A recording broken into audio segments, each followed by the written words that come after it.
There's a ton of items in Rust that you either have to purchase as a DLC or that you have to find buried deep within the Steam marketplace. I'm going to be going over the ones that I think are the most important that affect gameplay, and I'll be breaking them down into 3 categories by level of importance. So first of all, there's 3 different locations to find these items. One of them is in-game in the item store under the General tab. You can find DLC there, and you can find more DLC on the store page of Rust on Steam, and then the Steam marketplace is where a majority of these items are located. So let's get into the first category, which is the basic pay-to-win necessities, and in my opinion, you cannot play the game without these items. The first one is the Arctic pack, which costs $12.99 plus tax, and it includes the Arctic Hazmat. And this item is a reskin of the regular Hazmat that's already in the game that you can research as a blueprint. And what this skin does is gives you a boost to cold protection, as well as keeps you from getting wet, which is really good to have in the snow, but it decreases your radiation levels, so you cannot use it in things like the launch site red card puzzle. This is the only Hazmat with altered stats in game. The rest of them are strictly cosmetic, so you only need to purchase the Arctic Hazmat unless you're looking to collect some cool skins. The other 2 items in this category are the Bandana and the Boonie hat, which are the 2 most important items early game, and you're not able to craft these unless you own them, and you can find them in the Steam marketplace for very cheap. The total cost for these items is going to be around $14.20, and the Bandana and Boonie hat don't really fluctuate in price unless you're looking at the fancier versions of the skins on the marketplace. Moving on to the next category of items, which I'm calling the quality of life purchases.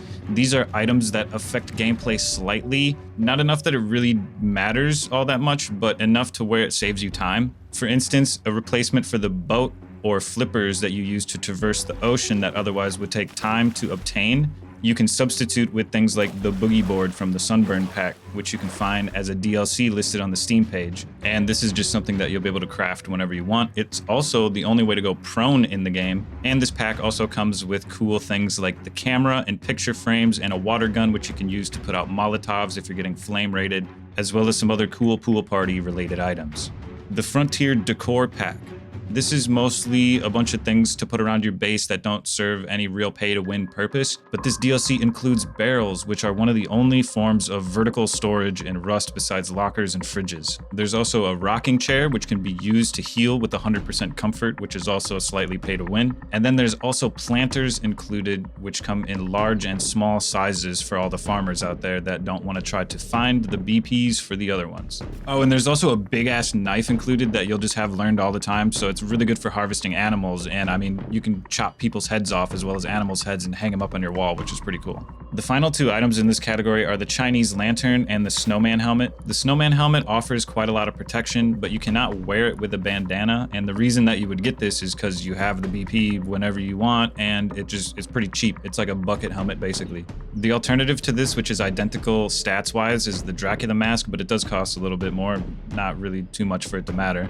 And then I included the Chinese lanterns in this category. You get the orange and the white one when you buy these, and it's just like a light source that you can get up out of your way, because it's kind of annoying to put like the regular lanterns on a box and then it's always in your way. And that's about all they serve is a light source. But I mean, come on, look at these things. It's a pay to win for a morale booster. When you die, come back to your base and it looks beautiful because of these things. So adding up the total for this list, we're including the items from category 1, and you're going to be looking at around $42 depending on the Steam marketplace conditions for those items.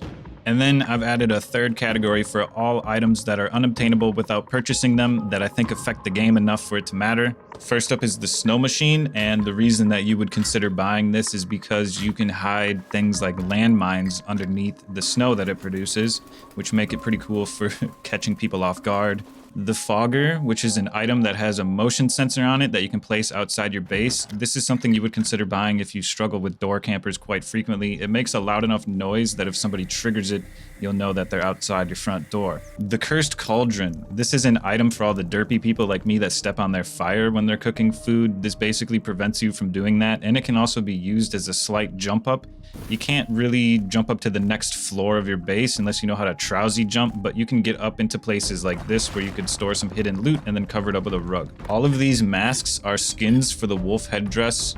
The cheapest ones are the tiger, the ox, and the dragon mask. There's no real pay-to-win purpose of these besides intimidation, and you could also sell them in vending machines. It's just something cool that a lot of players don't know about that I thought I should include in this list.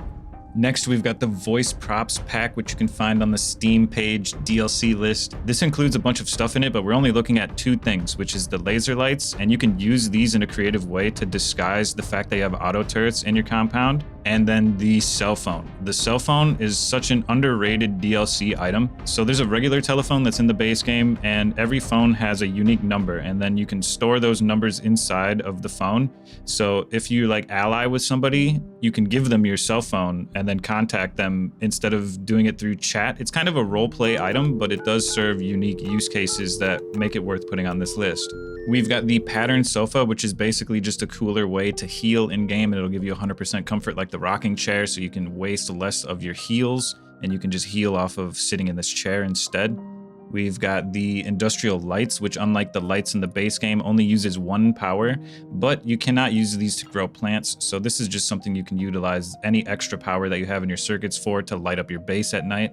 I included the factory door skin in this list because it's one of the cheapest ways that you can get a door with a window on it that looks good. And then we have the mummy wraps, which is something that replaces your underwear in the game. And the main reason that you would get this is if you have a character with light skin, you can hide better in bushes. And then finally, we've got the surgeon scrubs, which you would think is a hazmat, but it is an item on its own that you can craft whenever you want. This is a great early game item to have, which is why it costs over $40 on the Steam marketplace. So do keep that in mind. It is quite expensive, but it does serve a really good purpose. So in total, category 3, we're looking at around $90, excluding the surgeon scrubs. If you decide to get the surgeon scrubs, you're going to be looking at around $132 for everything in category 3, 2, and 1 combined. Also in the description is a link to Rust Labs blueprint tracker, and on the right side of that you can see there's a list of all items that you need to own to use in game. And when you're looking at this list and you open up an item, you can see there's a tab you can click on to see the price of it. If there's no price listed there, that means it's probably a Twitch drop. So things like the frog boots, you'll just never be able to get those again, which make them an extremely rare item to own. And everything else in this list that I haven't talked about are mostly just cosmetic base building things, so you don't need to worry about those unless that interests you. And then there's also cosmetic skins for your base itself that you could purchase if that's what you're into, as well as over 4,000 skins for items in the game. But this video was covering things that you need to purchase to be able to use at all in the game, so if you do enough digging around on the marketplace, you'll find sets like the Forest Raiders, the Blackout, the Whiteout skins, and that's really just personal preference. Most of the time, people will buy cheaper versions of those skins where you just sort it by price, and then you buy things that look green or things that look white or things that blend in with like the desert, because who wants to spend hundreds of dollars on skins just so you blend in with a bush? But that's all I got for you guys. Leave a like if you enjoyed the video, leave a dislike if you didn't, and I'll catch you in the next one.